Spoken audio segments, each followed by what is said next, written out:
What's up, everybody? I'm back with another episode of the Keep Going podcast. Today, my guest's name is Brandon Lucas, Naymebrand, as you may know him from his producer side. But this was a great episode with a great friend of mine. I've known him since 7th grade. We've been basketball teammates since then, and I'm really blessed to have people like that around me that I've known for so long and been able to grow with.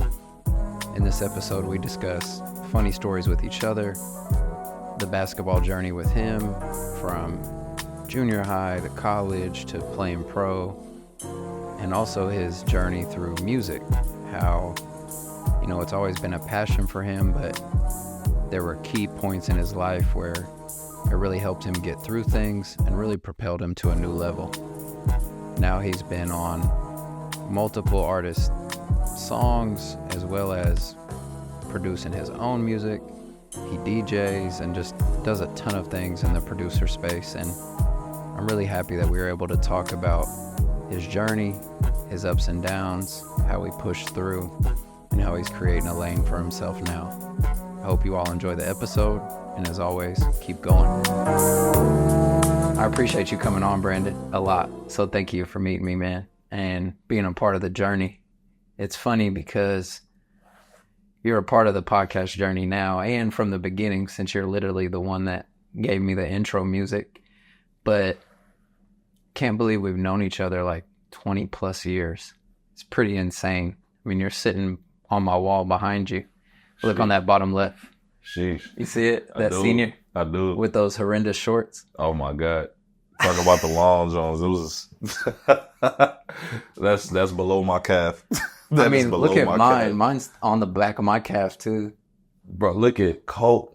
Oh my God. Man, just seeing that picture is nostalgic, my guy. That's why I keep it there, because it...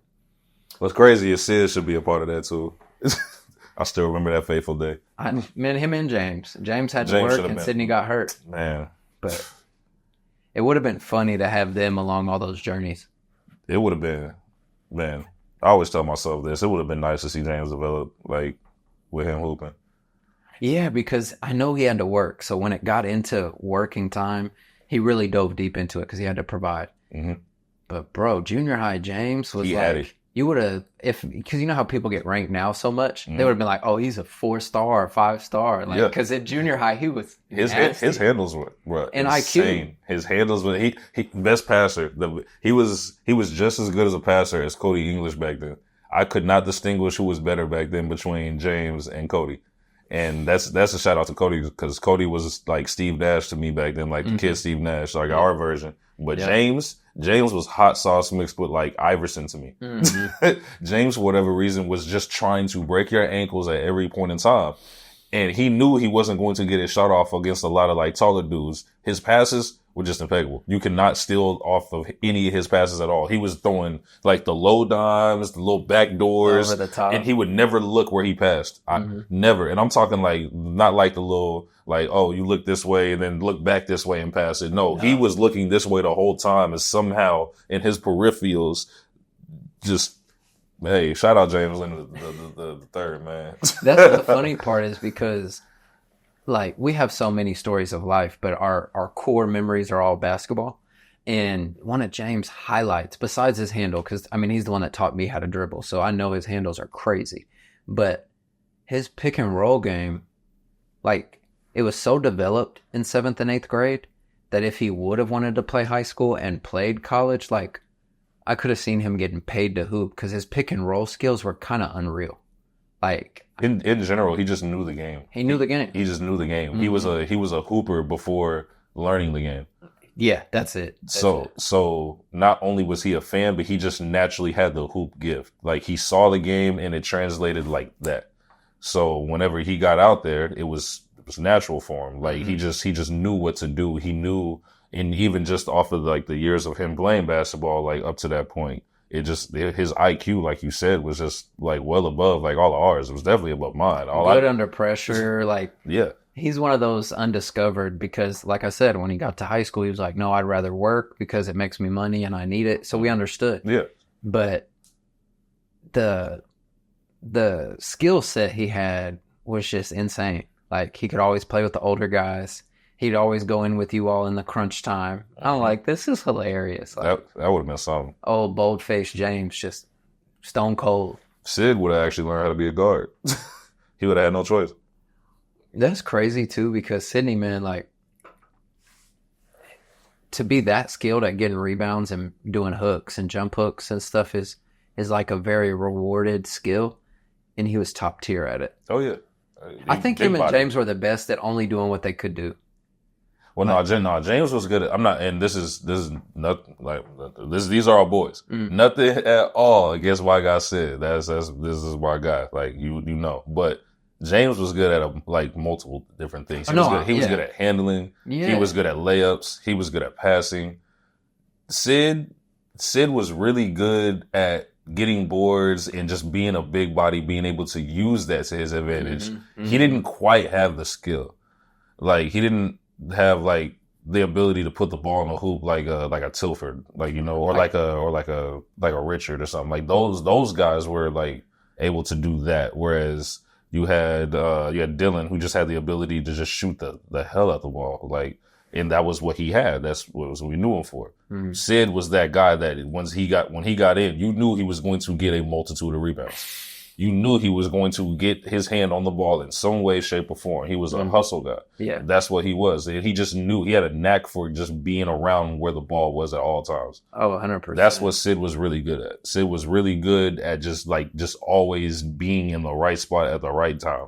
And he grew off of that into a player that's like, okay, now if I'm in the right spot at the right time, now I know how to put the ball in the hoop. That would have translated much greater if that fateful day hadn't happened. I'm not even going to say it, but if that fateful day hadn't happened, most definitely his development would have been very interesting, because he was an off-ball player to begin with. He just would have been he just would have been an extremely good, and I mean extremely good off-ball player, to where he'd be like a Ray Allen without a jump shot. You know, well, I remember when he went to SWASU, he came back as a shooter, because out there they were like claiming he was a shooter, because we would never let him shoot. We're like, no, bro, you passed that. Yeah. And then when he was at SWASU, he said all he did was shoot, and he was pretty cash. And I'm like, okay.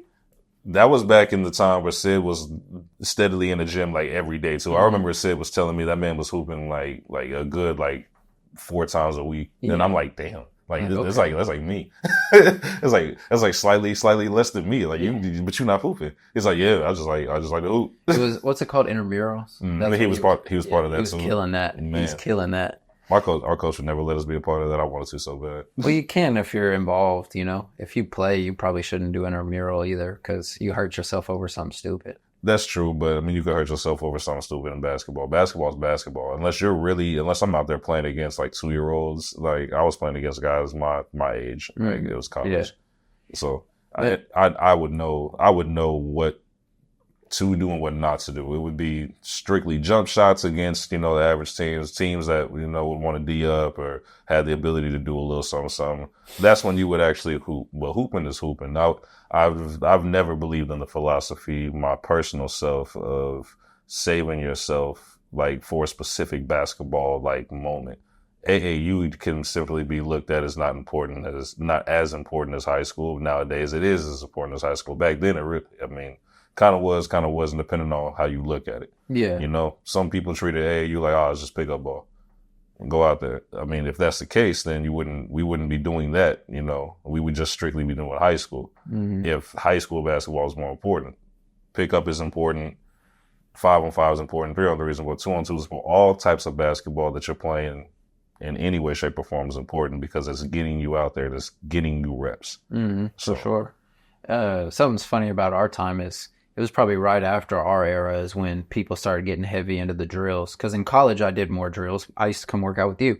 But in junior high and high school, we were just on the Jamal Crawford only, like hoop only. Like, I don't remember ever doing drills until I was in college. I was talking about this with a friend of mine, maybe like a month or so ago, like a little more than a month ago. But our conversation was pretty much just based around the fact that we didn't have any trainers back then. Our trainers were the people we saw growing up, and NBA on TNT and ESPN. The people better than us that we could watch and be like, oh, okay, they tried this. Exactly. To go deeper and one mixtape. Yeah, for sure. Like we came up in the street ball era. Mm-hmm. Like we really came up. Like our era is the street ball era, like the freestyle era of basketball. Yeah, like, for sure. Like to try your own, try these moves, try those moves, like do something wild, try to do something crazy. You know. I think that's what I meant earlier by James and Sydney kind of sticking to what they're good at, because I didn't mean it as they were limited. I meant it as like them, Dylan, those type of players.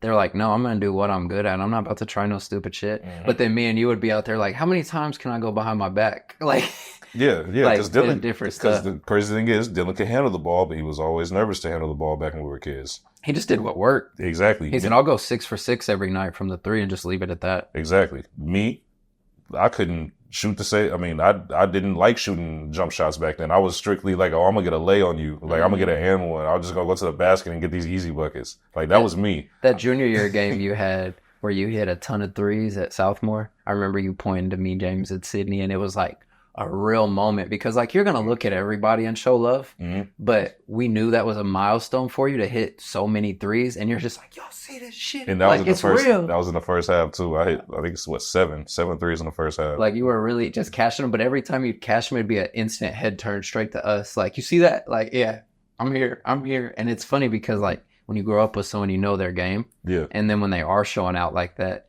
you really respect it. You're like, okay, well, get comfortable then. Like, get loose. Listen, that was the first time I think I ever hit that many jump shots ever in my life to begin with. That's AAU and, like, school ball. So, I mean, to get to a point where I hit 7 and a half, 7 threes and a half, that was, like, I didn't even, like, it wasn't just, like, there was, Curry wasn't Curry back then. So, like, I didn't think of myself as, like, I was just hot. But the crazy thing about it is I don't know. I just had a notion to just shoot the ball for whatever reason. I think coach got on me for not shooting the ball. I was always, like I said, like growing up, I didn't shoot. Like I barely shot jump shots. Like or passive and then score though. You scored a lot of points, so you weren't passive. No, I wasn't passive. You would pass up jump shots and get easier buckets. I was trying to dunk everything. I wanted to get at the rim and try to like dunk or like do an acrobatic layup. Like I was like a layup guy. I was like like that was me. Like I just wanted to like get in there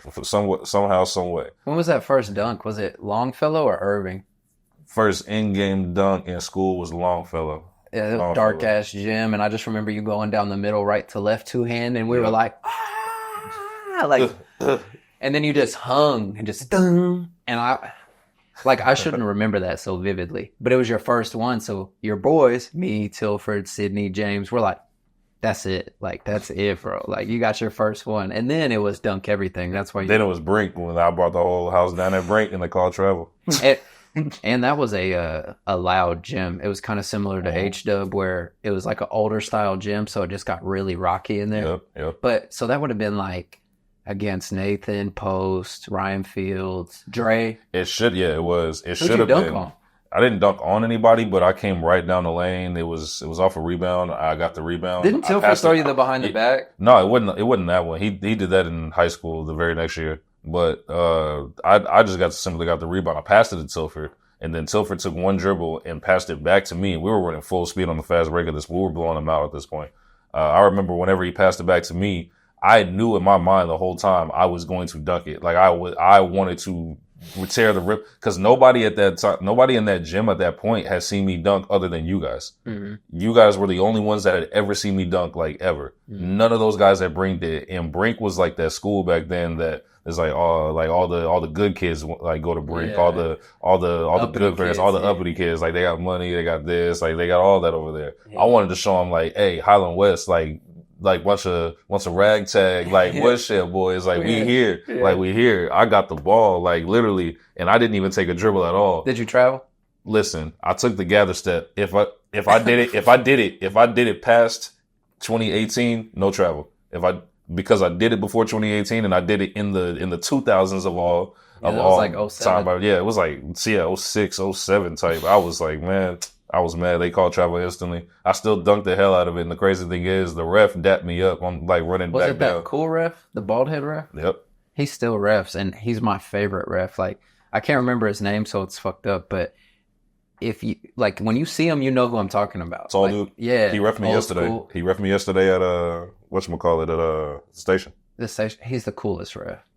He definitely is. He's the coolest. And he still looks the same, man. He still looks the same. Still looks the same. I remember one time I was like, I think I was in college and he reffed a Saturday game for us. Mm-hmm. And I was like, "You gonna be looking out?" And he's like, "Yeah." I've never had so many more and ones. Like, we were playing a big team, so I was getting a lot of body layups, but I shot a lot of and ones. I think it was like 7 or 8, off of the layups, and I knew it was because he's taking care of me. I shot like 3 yesterday. Now my old self can't get to the lane. I can. Let me rephrase that. Get to the lane. My old self don't want to get to the lane. Who's on your team there?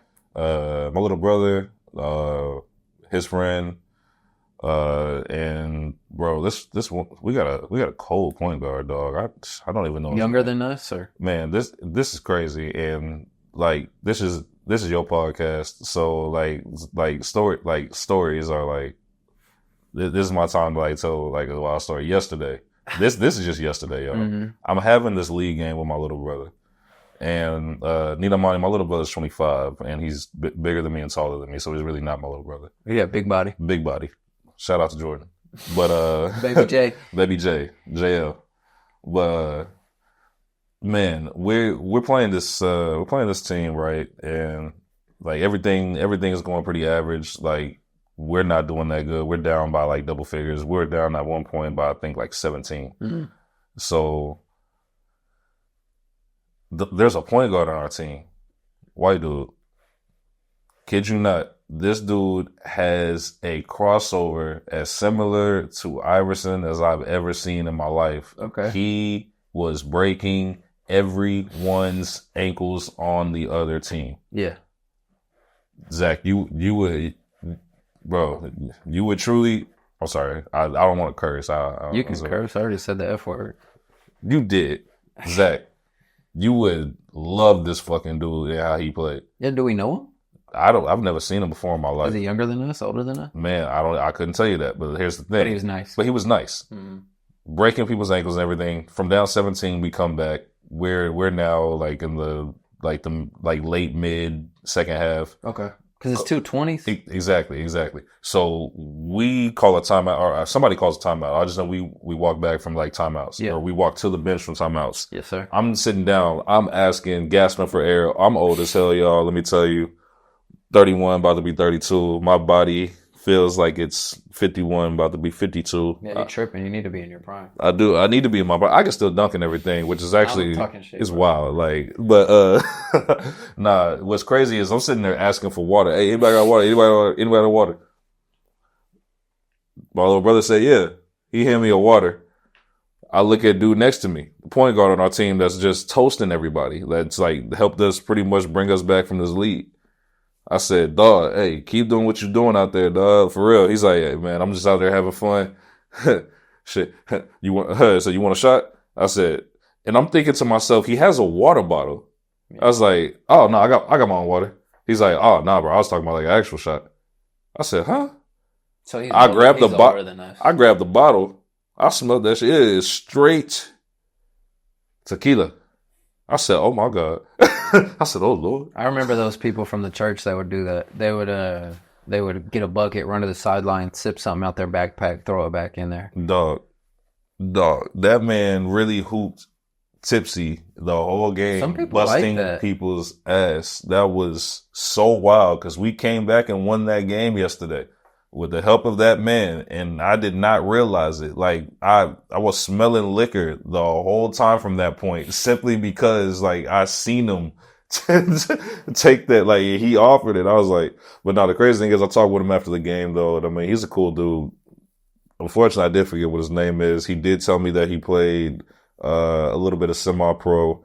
I forgot what high school he said he went to. But yeah, no, he's got game. Let me know. He's your height. He's your size. It's why he's just right-handed.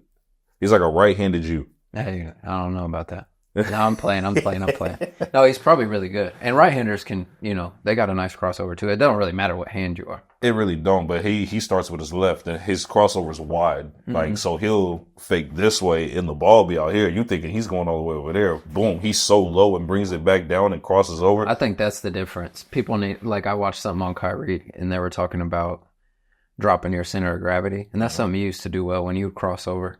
It's the change of direction, speed, and level. Mm-hmm. Like, because you can cross up top, but it's not effective. The Joe Johnson, the bringing it all the way down, like that really changes it. The only person that I've at least seen effectively have a high dribble that's just effective as hell because like it's just unguardable because he just knows how to do it is Jamal Crawford. Yeah, but he still gets low. He has long arms. So he stays up, but then he still drops it low. And I'm not saying he doesn't dribble low. He dribbles low. Trust me, I've seen enough Jamal Crawford film. But that he has a high dribble for the most parts of his dribble, and it's just a natural dribble to him because he pounds it. Yeah, it makes me think because he likes to shoot so much, he likes it in his pocket up there. Exactly, because he can just go each direction. But he's quick. He was quick anyway, so he can get away with it. And like I said, he has long arms, so it also helps out. Yeah, he 6'5" with long arms, that helps. Mm-hmm. But yeah. No, the men's leagues are always fun. As far as like your journey with basketball, I know like we had some crazy stories from high school. Junior high, we didn't have crazy stories. We were just really good. Like we were real good in junior high. I think we went like 27-3 our freshman year or something crazy. We were nice. Man. But high school, went through some struggles, but had some fun stories of like bus rides. I remember we were at a Skiatook tournament, and me, you, Colton, and Tilford went outside, and we went to smoke. And then Tilford was like, "No, I just want to be with y'all, but I'm not smoking." We're like, "Okay, no worries."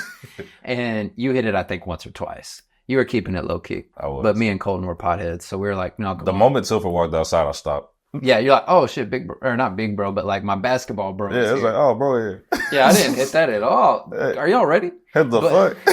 But the funny part about that is when we went back in the hotel, I remember as soon as we got to the hotel room, Trimble came knocking on it, and we were like, had to answer it, and I bet we looked fried.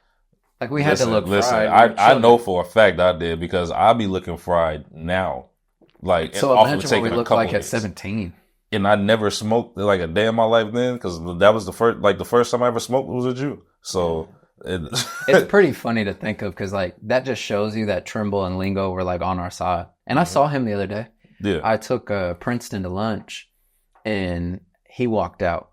The Lingo we know, I know there's multiple. Him and his brother, but the one that we know, the brown hair. Mm-hmm. And I was like, "What's up, Lingo?" He said, "Oh, what's up, man?" And gave me a hug, and I'm like, man, he was always so cool. I remember when we'd be in the gym, in the practice gym for, sometimes we do the big gym, but when we'd be in the practice gym, I was always a practice player as far as like scout player, I guess, like play like this. And then you all would just be having to lock me up and stuff. Yep. But I remember I would do something crazy, and then Coach Brown would be pissed. And then I'd look at Lingo and he'd be like, "You're good. Like, keep going." Because he understood. But it would be so funny that I grew up hooping with y'all only, but then in practice we always had to be on site. Like it's funny because Lingo was like the closest to us, like like as far as like coach wise, like in age as well. I think he was like right at like his late 20s whenever he had whenever he was coaching our team. Like I think mid or late 20s. He would have been in his 30s. I said late 20s. He would have been in his 30s. Early 30s. Had to been early, but he's in his 50s now. Are you sure he's in his 50s now? Yeah. Yeah, bro. Oh, he's our parents' age. Well, my parents' age. Both my parents in their 50s. So, I mean, I always thought he was in his like late 20s, early 30s when he was coaching us. Nah, Trimble maybe. But not Lingo. But I know that, when you went to college, you did JUCO, but then you went to ECU, and that's where you really like flourished. Yeah. I had. What was ECU like? Man, ECU was... And just to clarify, East Central University. East Central University. I know a lot of people get it confused with East Carolina, but my time at East Central was fun. It was fun. I had hell of an experience there. Hell of an experience there. What'd you notice in your development? Because I know you got better. The biggest thing in my development wasn't necessarily so much based off of the level that I went to, more so as the bullshit that I went through before I got to that school. Okay. What do you mean? When I was in Midland College, and this is something that like nobody can really say like happened to them. Like we are the only college like that went through this bullshit. Man, I was at Midland College, and you can look up all this on the internet too. It's all well documented. But our head coach, his name is Chris Craig. Okay. my freshman year and going there and everything. And man is wild. Young dude, he's late 20s, early 30s, but like young dude used to hoop at UTEP. At the time, he was UTEP's all-time leader in 3-pointers made and attempted. Yeah. So like talk about shooter, like he still had that too. Like the man, because you don't lose that. Nah. But he was like maybe like 5'10", 5'11". Perfect size to be a shooter. Yeah, Shit. like white dude. Like you could tell he had a little bit of like a little bit of flavor in him. Like he wasn't like your typical white dude. Well, playing at UTEP too. Yeah. But he definitely wasn't like a typical white dude. Like he was like you could tell he had like flavor with him. But it's so wild, and it's so wild how like left things can go. Okay. Especially when you don't realize like that this shit can happen to you. But fast forward to my sophomore year, and it's the day after our last game of the season. And our last game of the season, we lose by 4. He gives us the whole speech and everything, but it's JUCO, so. We're going on to the next step. We worried about the next school and everything. So I'm signed on to go literally to either Texas Tech, I remember that, North Texas, or the University of Arkansas, Little Rock. All 3 good schools. All 3 good schools, amazing schools. I took visits to Texas Tech and everything. I also had University of Rhode Island. I took multiple visits. I remember you telling me that. Yeah, I had multiple visits to the University of Rhode Island. Wonderful staff, great staff there and everything. At the time, their assistant coach who had took me around, he had played with Katina Mobley and Lamar Odom. So I got a good experience with all those schools. But because Lamar went there too, right? Yeah, Lamar and Katina Mobley both went to Rhode Island. Both lefties, so that's wild too. Right. So, but then the crazy shit happens. So the day after our last game of the season, my sophomore year, we're all slated to go to our schools and everything. So we literally are just chilling. We're in chill mode at this point. We have nothing else to do. It's at the end of the year. Like we about to go on like our separate ways type shit.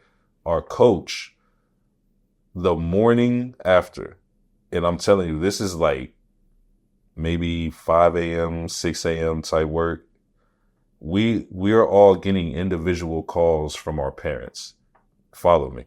We're all getting individual calls from our families, regardless if they're like our parents or grandparents. Like, apparently our head coach, Chris Craig, called each and every one of our families because he has our like family's numbers and everything. He has a contact and told them about these Middle Eastern prophecies about the world ending and how they need to get to cover and protect their loved ones and this and that.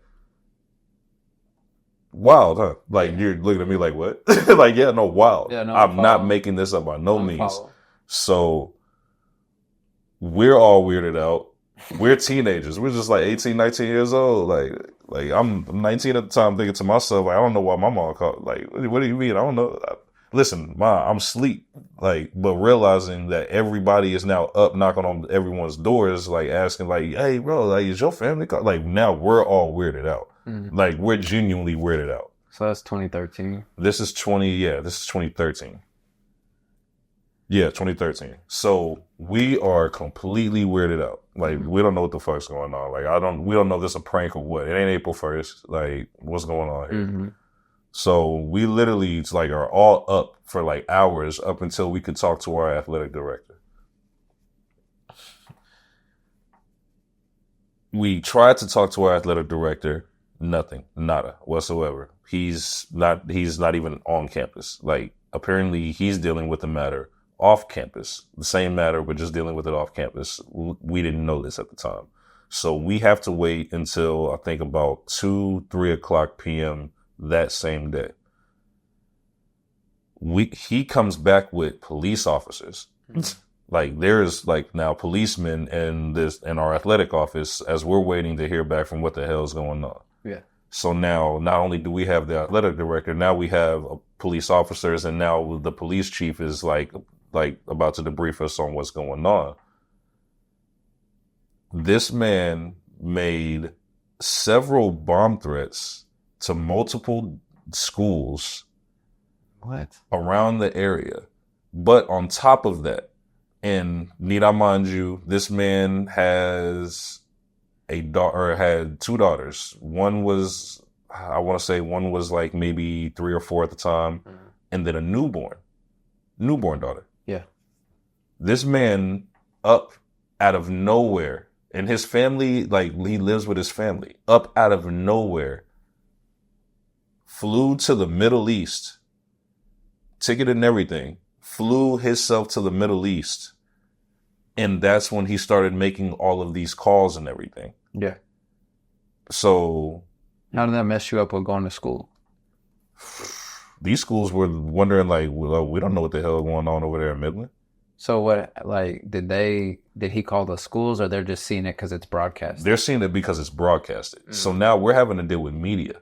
Like this is like a whole like entire thing. Like I was a part of like a very like this is some shit that actually could be like a documentary type shit. If weird for sure. No, like if we all decided like from like that year to go on record and like do this, we can make like a crazy ass documentary. Yeah, for sure. But it was weird because then like when the police chief told us all that, like he flew to the Middle East, like he was like currently on a connector flight, some shit like that. He was telling us like the man was flying to the Middle East. The man left his family.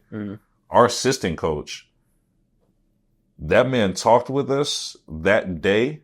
Like he was there with us and everything. And he had like a girlfriend and a kid too as well. Yeah. The very, very next day, that man was gone. He took his family and dipped on us. So we had no help and no contact from our assistant coach at that point. So now our athletic director, who already does not like us because he looks at us as a bunch of misfits from New York that he's gave a lot of opportunities to, and we just ain't took those opportunities. Me and 3 other people on the team, my roommate, dude named Cole, and a foreign dude were the only dudes. Well, no, not the only dudes. I say half the team. Half the team was from the East Coast, New York, Jersey. The other half overseas, me from Oklahoma, another dude from Cali, another dude from Houston, a couple of dudes from Memphis. So, also shit, it's like, at that point, we didn't know what the hell was going on. So a lot of us that had offers, like that solidified those offers and had already signed, like pen to pad, everything, they didn't rescind those offers from them. So they ended up still going there. A lot of us on the team, we had our offers rescinded like from us. Like because you didn't sign? Because we didn't sign. It wasn't solidified. And out of all the shit that was going on, now they don't have contact like directly through like our coach. Now they're having to go through a different source and they're not wanting to do that. Oh, they got bullshit going on down in Midland.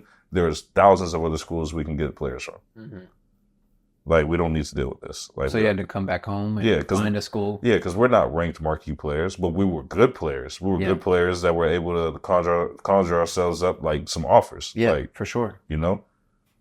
Only, like, a few of us actually truly went on to, like, the foreigners went back overseas to play for, like, their respected, like... Just to go pro. Like, just to go pro. Like, they were like, yeah, like, we're not dealing with this shit. Nah. So, like...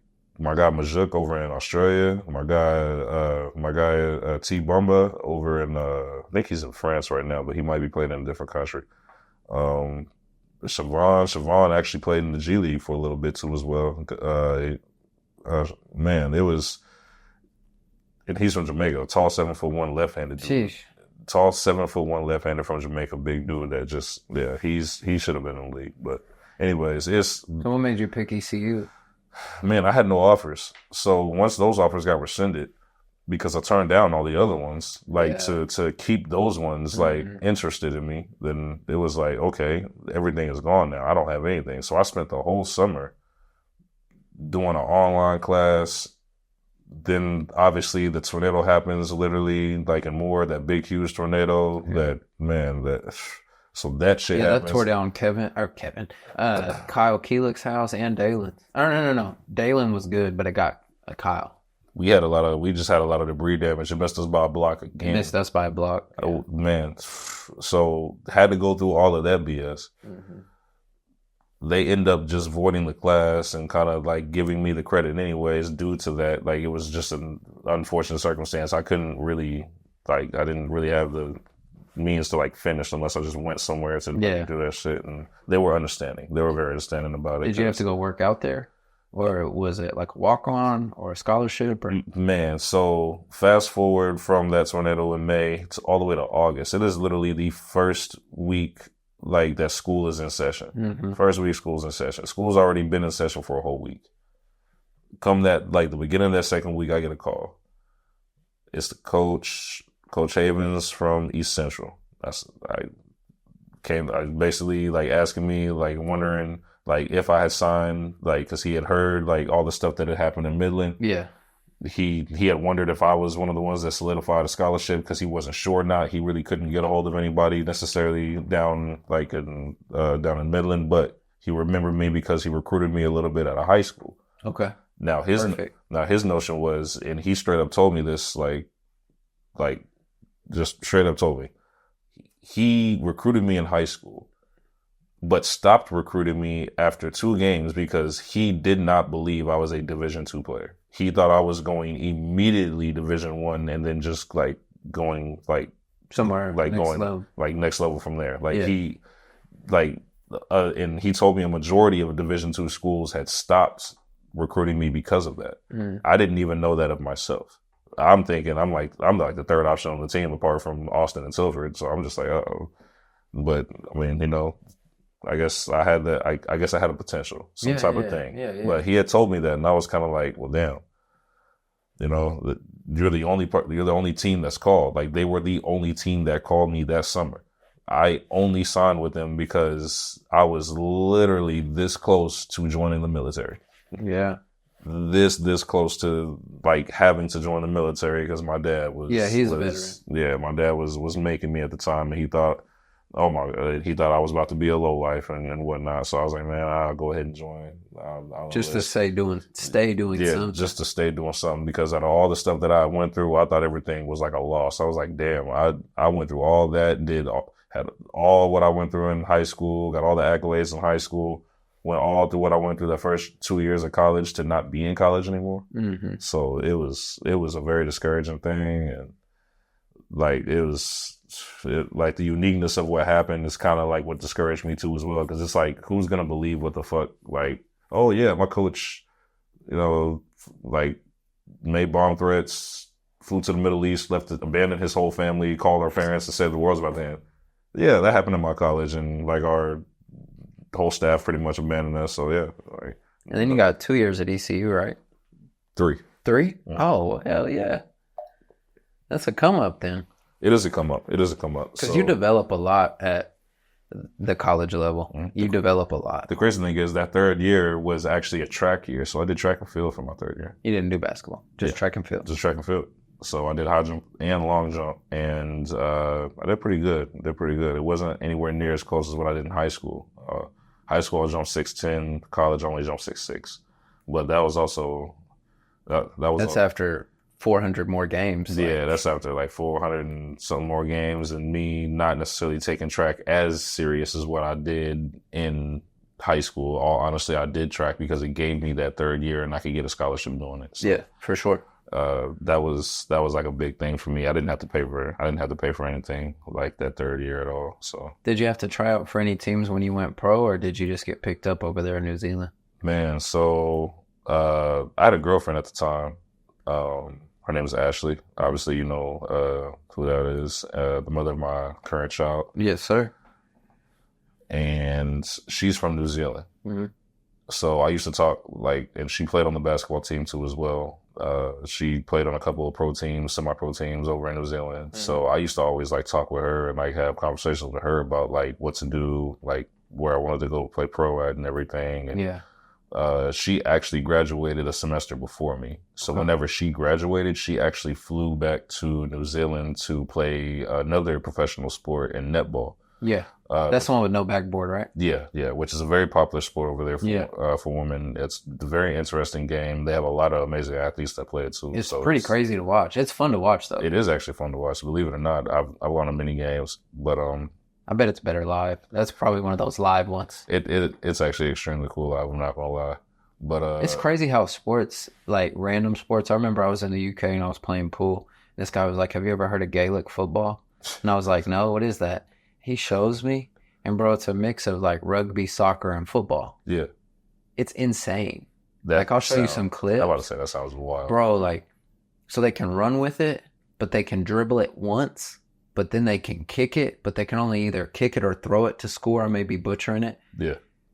I'm going to show you some highlights, bro. It's actually pretty hilarious. Like, they'll go like they're going to kick, and it's a fake, and they grab it and throw it to their man, and then he jukes them and kicks it back, and it's insane. Sounds like basketball. It's like that netball, just something weird. You're like, what? But they actually play it. So you go to New Zealand, or how's that work? Sorry to cut you off. Oh, no, you're good. So I ended up talking with her and everything about like where I wanted to play and everything, and had several different conversations about it.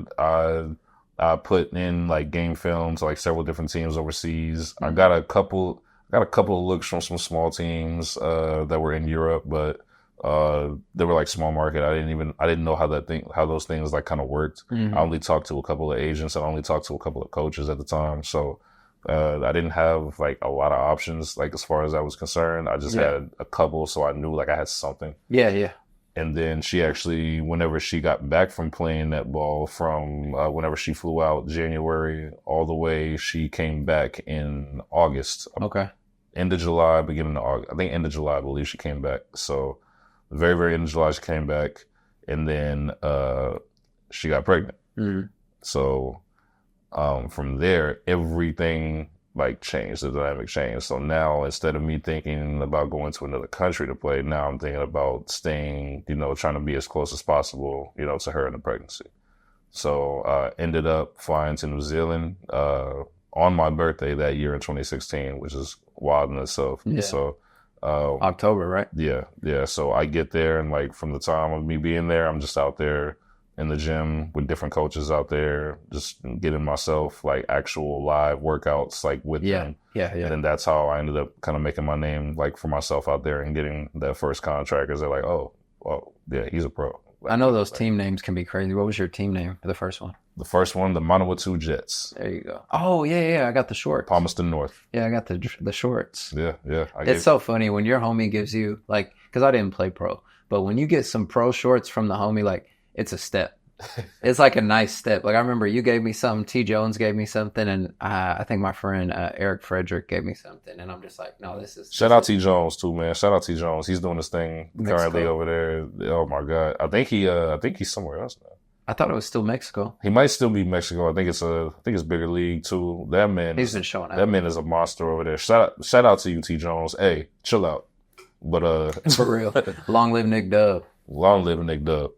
He be posting that when he does something really insane. I remember, like, he came and played a game at Hillsdale before when I was there, so he showed up. Oh yeah. And then I think I saw him dunk 9 or 10 times in that game.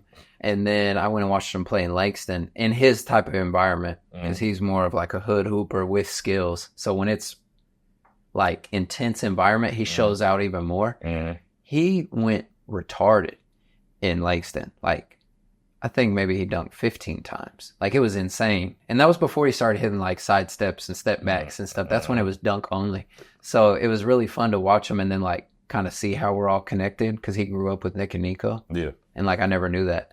And then after Nick passed us, when me and him talked, he's like, you knew Nick? And I'm like, yeah. He's like, I knew Nick like real well. And he's like, yeah, I went to Western Heights with him. It's like, you don't ever know like those connections. And then the fact that we were hoopers in general, like kind of like just same environment. Like, I remember when we went and played him in high school at Centennial. I was like, this looks like a jail. Because it's like in the middle of a field. It was in the middle of a field. We were like, hey, what is this? Centennial's not even a school anymore. I don't doubt it. Like, no, it's literally not. It's no longer a school. I'm sure not surprised. Like, that's crazy. Do you remember that kid at and then I'll get back to it because I want to take you off it. But you remember that kid in that tournament from John Marshall that had like an old school Gumby style haircut, and he was so slow, but he was like so smooth. We watched him drop like 40. It's the only time we ever saw him. I think I know exactly who you're talking about. I know it's hard to remember, but I want to say, yeah. We were like, who is this kid?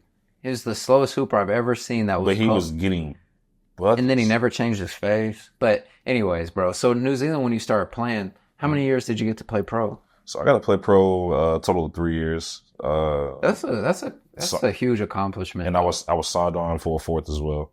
So it was crazy. I love that basketball had such an impact to like get you to all these different places in the world, even if it was Midland, Texas, or ECU, or New Zealand, or Australia, all these places you went to. Yeah.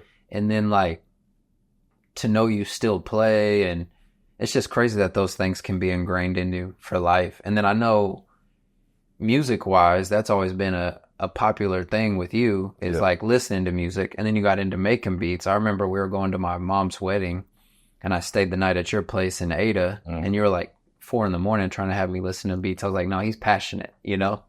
But I know that's more of a thing that you have really took off with. So I was interested to dive into that as well. Yeah. Like that happened while I was in New Zealand. Like that's as well. when you got more involved. All of that connected, like somehow. Like it was. It's pretty wild how life does that, man. Because you started with the beats more than anything. Because I know you rap too now, but you started with the beats, right? Yeah, and I'm still heavily a producer, more a producer than a rapper. I've only been behind the mic. You had an album, or is it an EP? Or it's an album. It's an album. It's a 8-track. It's an 8-track album. It's good. It's good. It is good. I will say that. Y'all go get that everywhere. Apple Music, Spotify. What's it called? Man, it is called, and don't get me lying, it's called You Guys Like Naymebrand Volume 1. So, that I gotta shout you out for the Naymebrand because like that's such a smart play on words.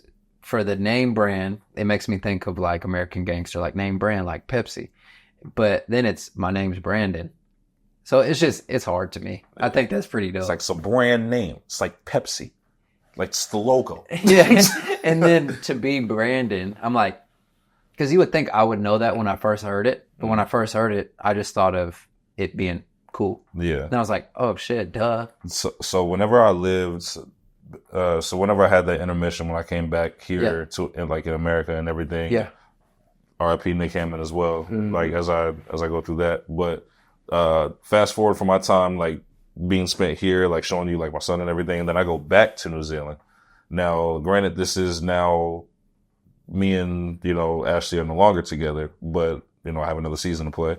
So you still had a season to play when you went back? Yeah, I still had another season to play and everything when I went back. So I did that, and kind of like after the season and everything, I'm just kind of navigating my ways and like living in like overseas by myself at this point. So now I'm living in a hostel at the YMCA like my whole entire time, which was an experience in itself. I've met so many different cultures, so many different people, and opened my eyes to a lot of different things. But in my time, kind of being there, and like kind of being like on your own, it's just you yourself, it's me, myself, and I, type thing there. So I'm out and about doing stuff. I go to a club. Now I've been to this club before and I'm not really a club guy. So this is like my 3rd time and like my whole time being in New Zealand, like in like that year and a half point, almost 2 years at that point now. So I'm in the line and I'm kind of like, man, that line long as hell, man. I want to go to the VIP line because everybody was like, the people that were getting into the VIP line were like, they looked like normal people, but they were like, I guess VIP, so they were getting in. So I'm thinking to myself, I'm a tall ass black dude standing in a line with people that don't look like me. I said, I played pro basketball here. And everything.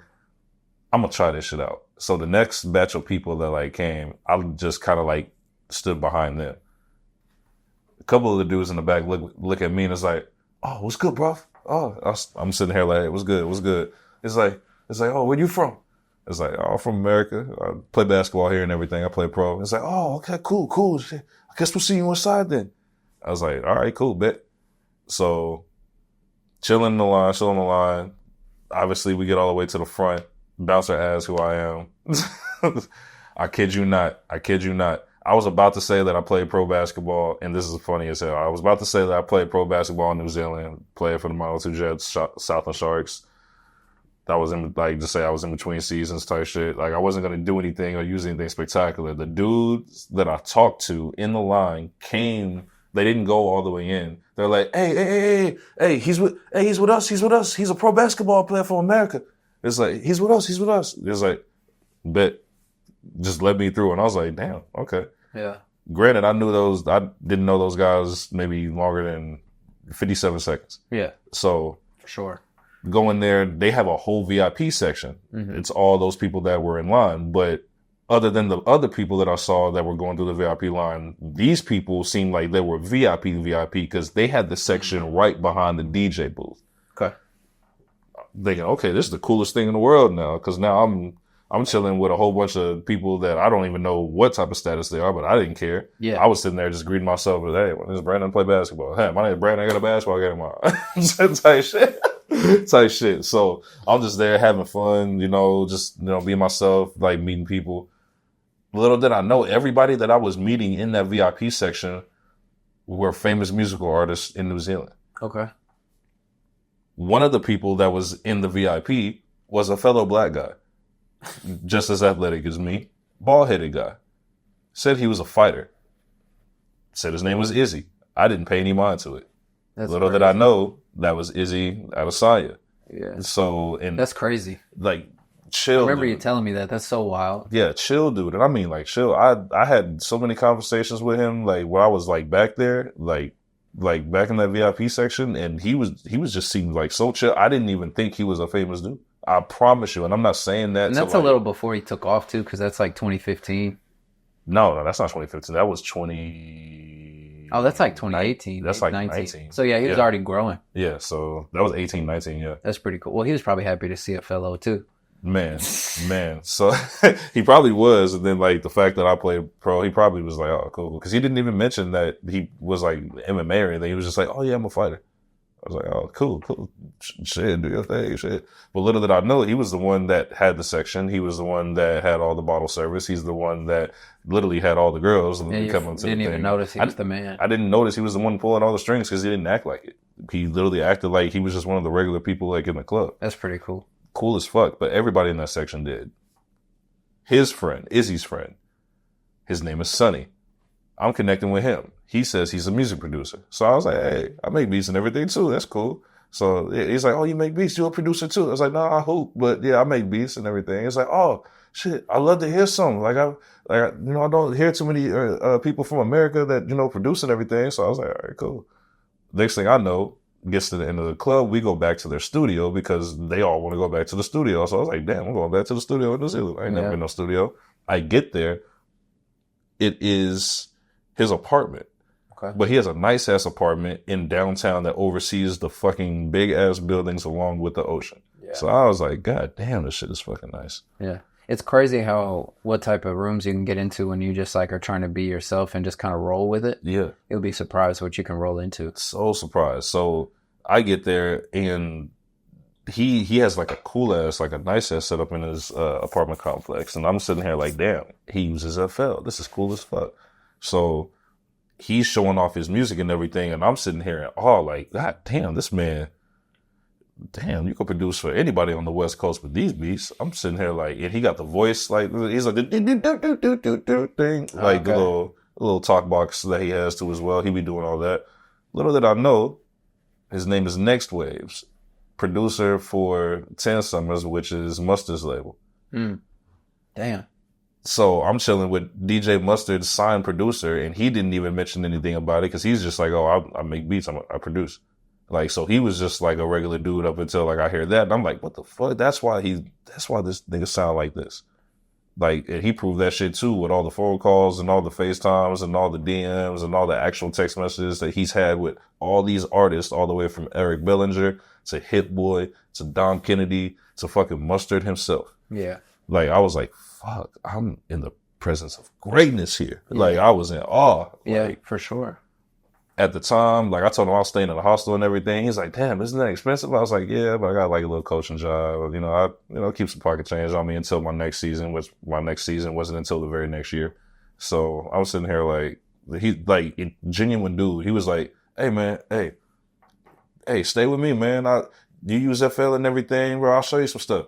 And I was like, bet. I look like confused, but then I'm in my head, I'm like, opportunity. Like this shit is not normal. Yeah. So in my head, it just clicked and I was just like, bet.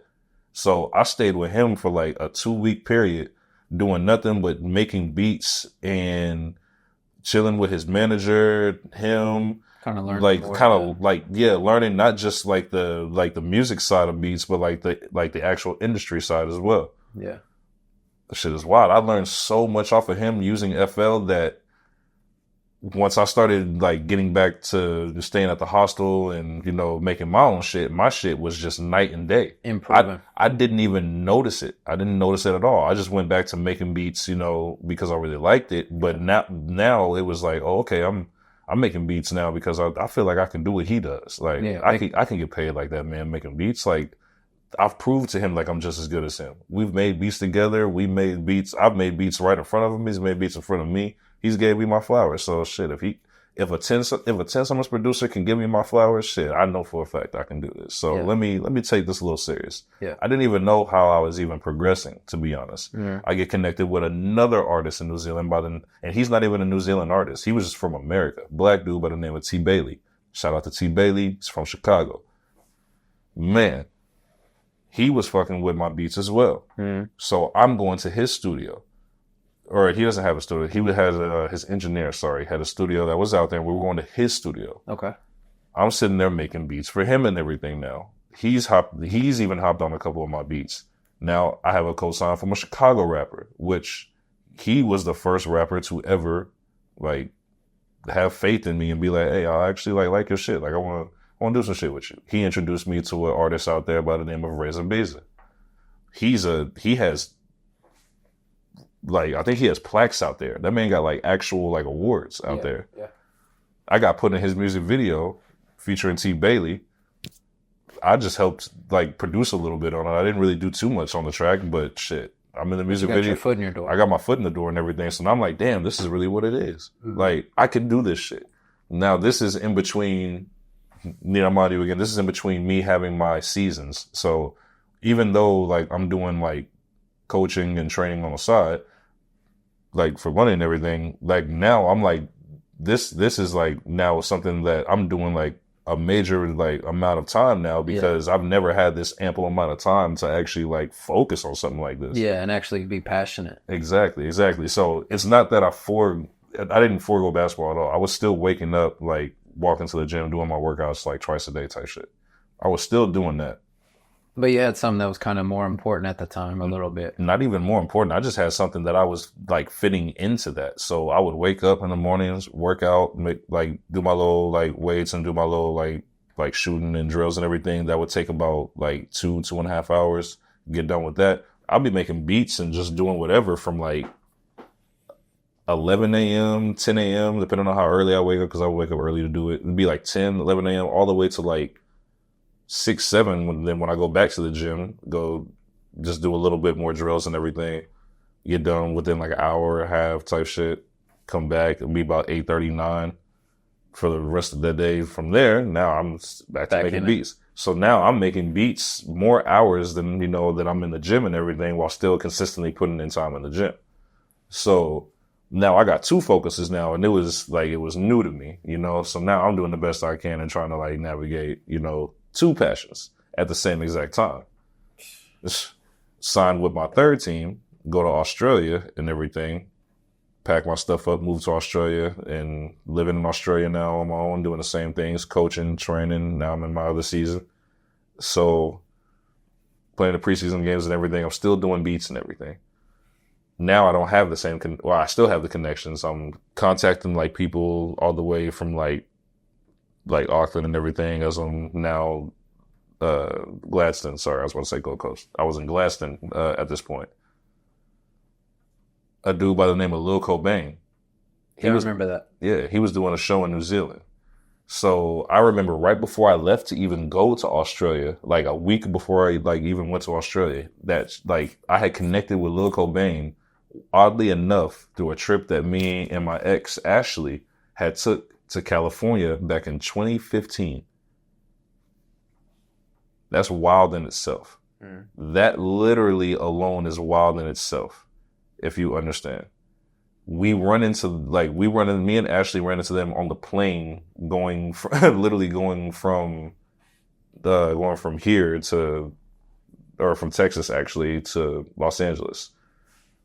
they took me into their studio there, and I kind of ran into Travis Scott's like engineer and everything, but I was too nervous to really kind of like show my beats to anybody. But I showed it to Lil Cobain because he asked on the plane. He actually kind of liked my beats. I didn't think anything of it though. I'm just like, damn, I'm in an actual studio. Oh, these people are doing actual like music, but they were like in like serious mode. I couldn't touch anything. Like I wasn't having really input. I was just kind of happy to be there. Fast forward now to a week before I got to go to Australia, early 2020. I think this is, January 2020. He has a show in New Zealand.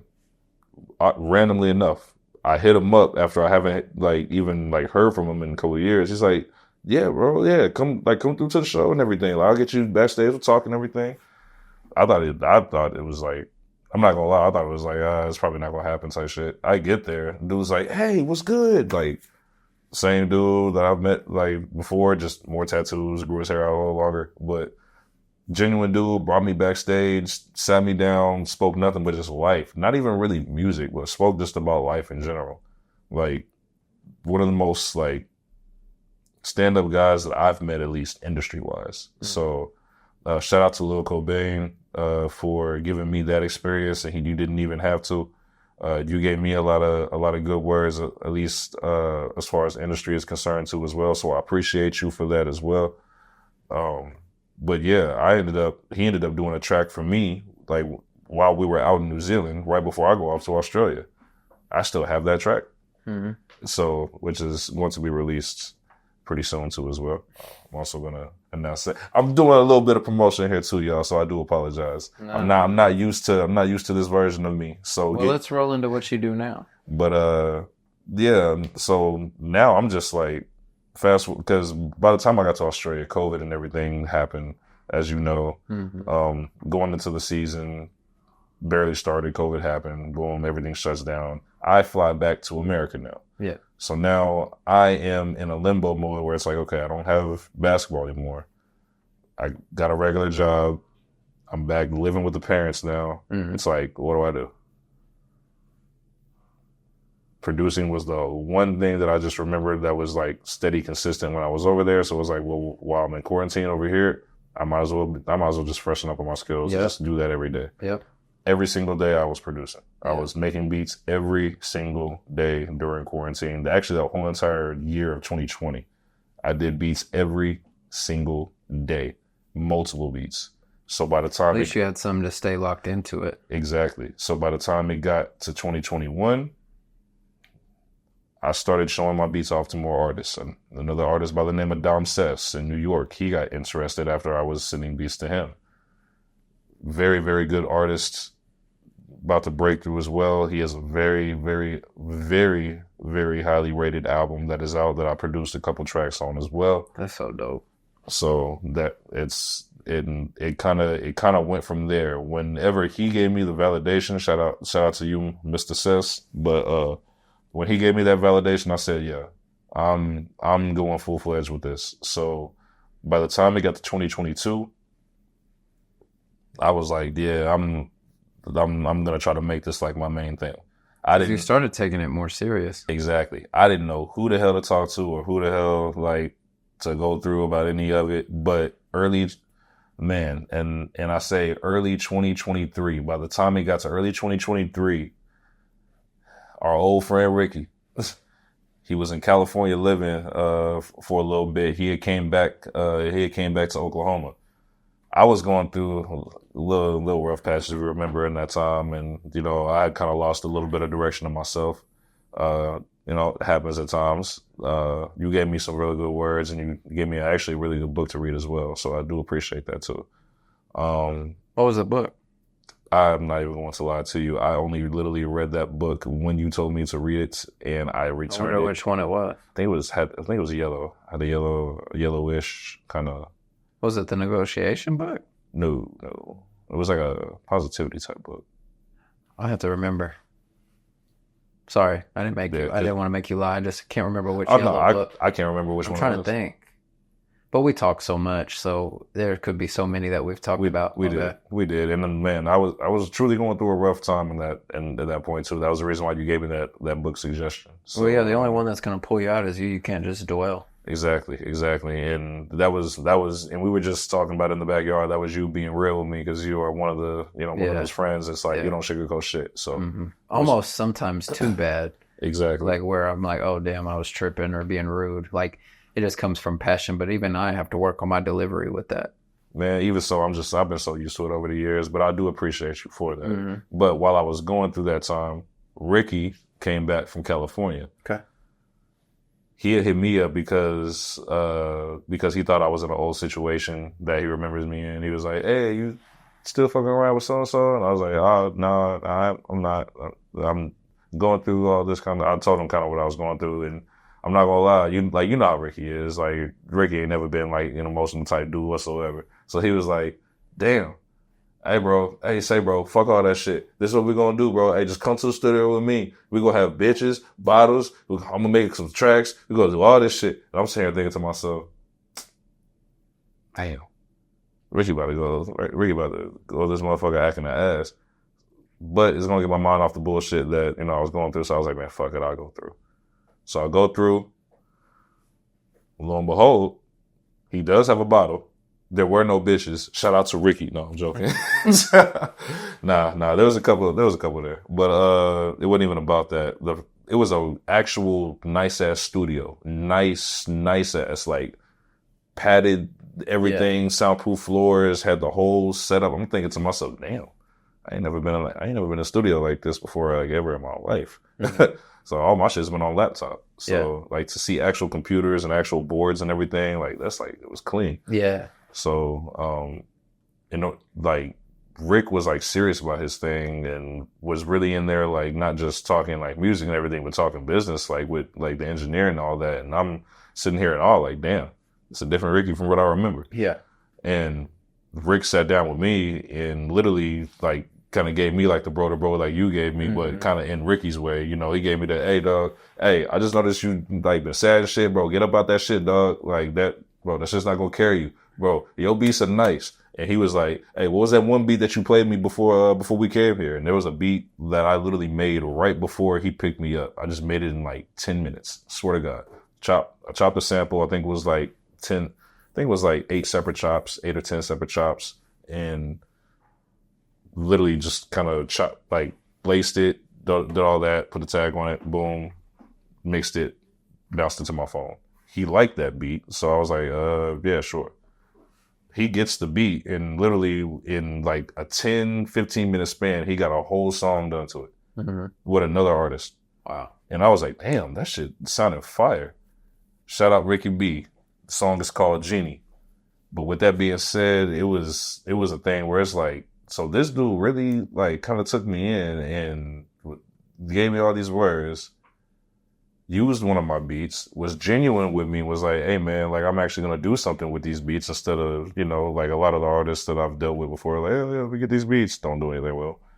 So he was genuine about it. And not only that, he was continuing to call back like every day and follow up with me to bring me back to the studio for me to get better. Like not because he wanted to just continue to use my beats, because he was using other people's beats as well, but because he knew the potential that I had. So he wanted me in the studio every single day and showed me like the work ethic and like the actual like steps that it takes to be good and like doing what I do and like my producing and everything. Yeah. Lo and behold, like I start getting better and everything. Then the artists that start coming into the studio start liking my beats as well. Rick is out there promoting me and everything to these artists as I'm just sitting there in the corner just producing on my laptop. Now I'm like, damn, I'm having to play these beats out loud that I'm making. And they're fucking with them to the point where, okay, now they're actually buying beats from me. Like, okay, now I'm selling beats. Now these artists are actually using my beats on their albums and their mixtapes and everything. Wow. So now I'm like, damn. And it's just grown from that. It's grown from me being like that little shy black dude in the corner just on his laptop making beats in the studio to like now I'm actually like now a plethora of artists here in Oklahoma, like they know Naymebrand. Yeah. Yep. Favorite producer, I like to say. Yeah. Simply because I know a lot of different artists and a lot of different producers. There's still a lot of people though that don't know me, if you know what that means. Mm-hmm. So I'm starting to get known in the artist world without being known outside of that as that, you know. So, and even then I'm still growing in the artist space. I still have multiple, and I mean multiple steps that I'm still taking to get to that high point. I'm nowhere where I need to be. Shout out to Sauce Me Up GQ.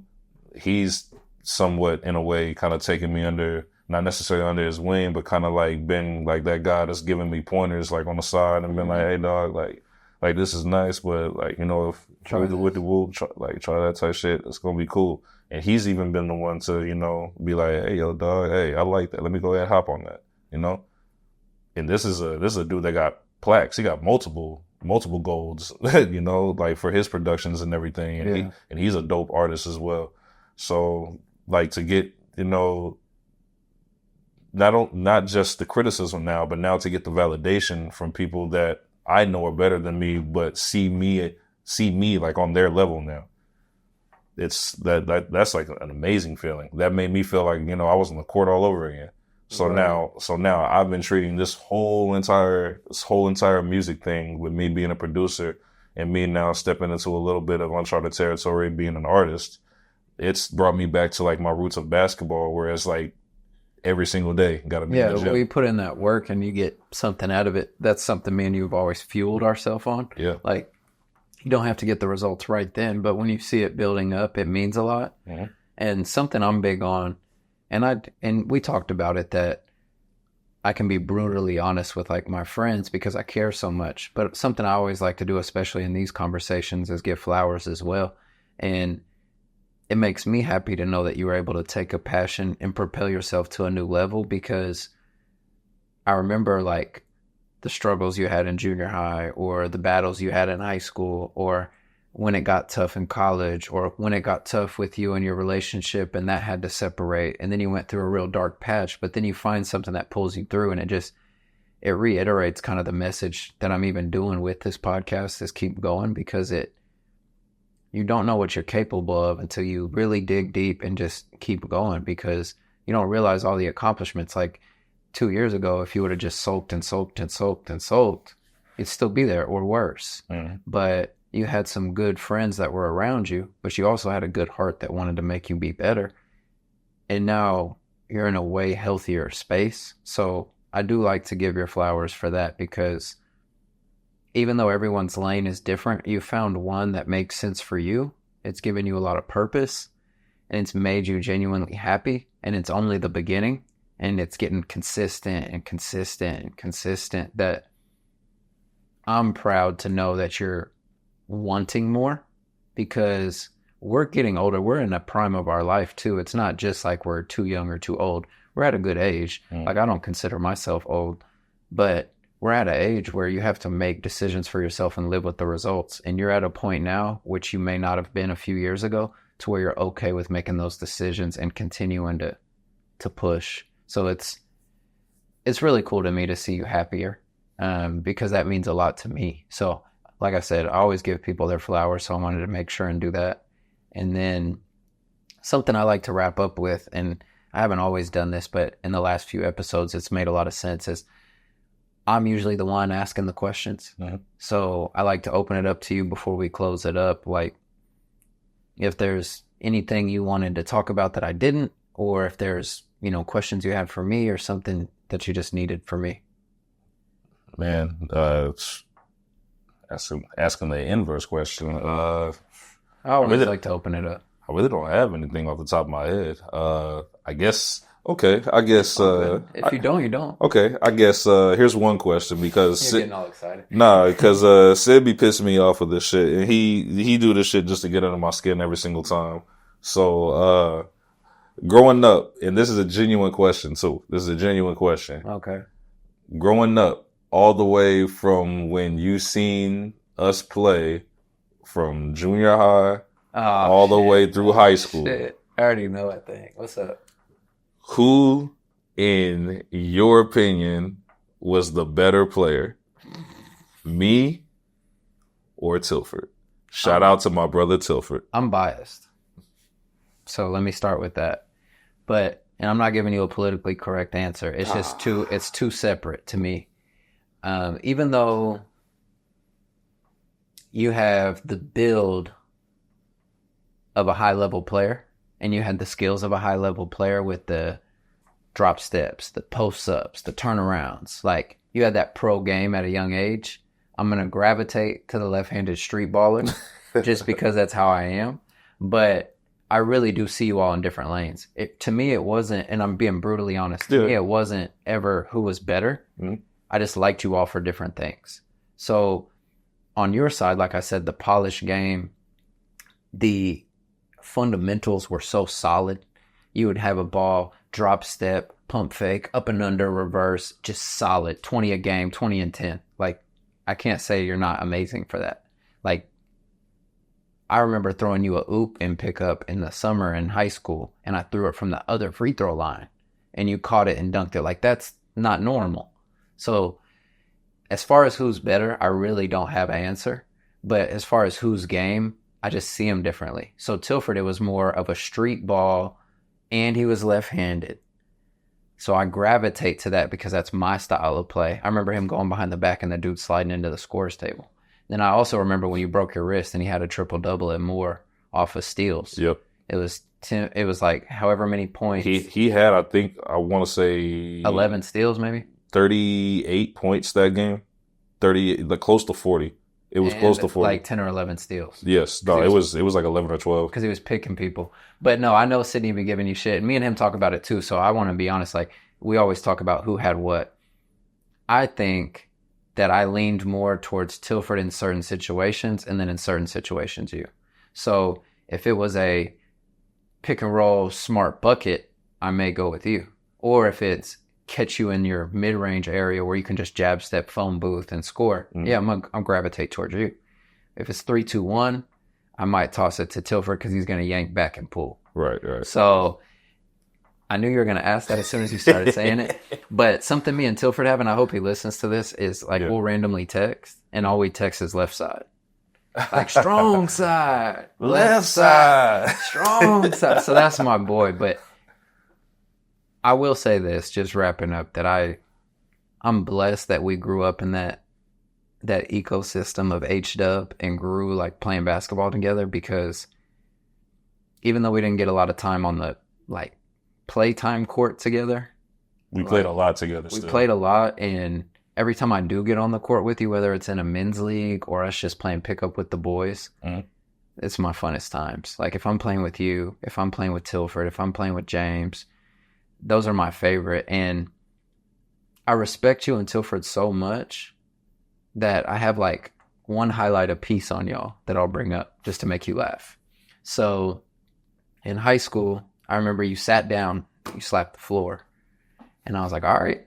And I did a left to right, like I was going to Iverson, but you would have picked it because you taught me put your hand on the ground because it's going to bounce. Yep. Like you were good at that. You're like, it's got to bounce. So if my hand's on the ground, I remember going real hard like I was going to cross, and I went behind the back and you reached. And it was the only time I really like yanked you over like that. And I was like a senior. So that's one of my highlights with you. And they're minimal because y'all were so cold. So it's like no shade. And then one time at the church, and Tilford probably don't remember because he probably scored on me 1,000 times. But one day at the church, we were playing, and that's when he was coming back from St. Greg's. Yeah. I caught it on the right wing. And it's funny, I kept it close to my heart because I'm remembering it so perfect. I jab step. He kind of opened up. I drove in. He went to send it. And I just went under the other side and scored it, and it was game. Yeah. And even though you and him are better players than me, those two moments, like, will be in my memory bank for life. Like, I was like, no, one time I crossed the shit out of Brandon, and one time I hit game on Tilford. I don't care if it's pickup. Like, you guys got the accolades. No shade. You got the accolades. You guys played pro, but I got these one little moments that I think of that really crack me up. But, man, Brandon, I appreciate you. I wanted to get you on here just to talk a little bit about life, and I'm happy the conversation went where it did so people can know that everybody's journey is different and it's not always picture perfect. Like there's going to be a lot of hills and valleys, and there's a lot of times you have to really keep going or it's just going to fail and, blow up on you. Yeah. But you went through a lot of hardships, whether it was decisions you made that didn't work or decisions that were made for you that didn't work, because it's not always your fault. There's a plus and minus on a lot of stuff. Yeah. But even though you've got so many, lumps throughout the years, I really do see you in a more beautiful light now. And I think that's just a testament to where you're going to be. As long as you care about your mental health, you care about your physical health, you care about your growth, you care about living a good day every day, that speaks volumes. And it was cool to have you on here, bro. Already. I do everything literally in this world for the one and only thing that I am going to be doing it for, and that is forever going to be for my son, Jay. So, well, shout out to Jay Michael. Be the right man for him, and understand that journeys are different, so it's not always going to go the way you plan, but as long as you can be as active as you can, that's going to mean something at one point. It may not be picture perfect, but decisions were made on everybody's side, yep. And now we're living with results. And as long as you keep going and be a good person, it'll mean something in the end. But I appreciate you, bro. Thank you. No problem. We're going to get out of here. Yes, sir.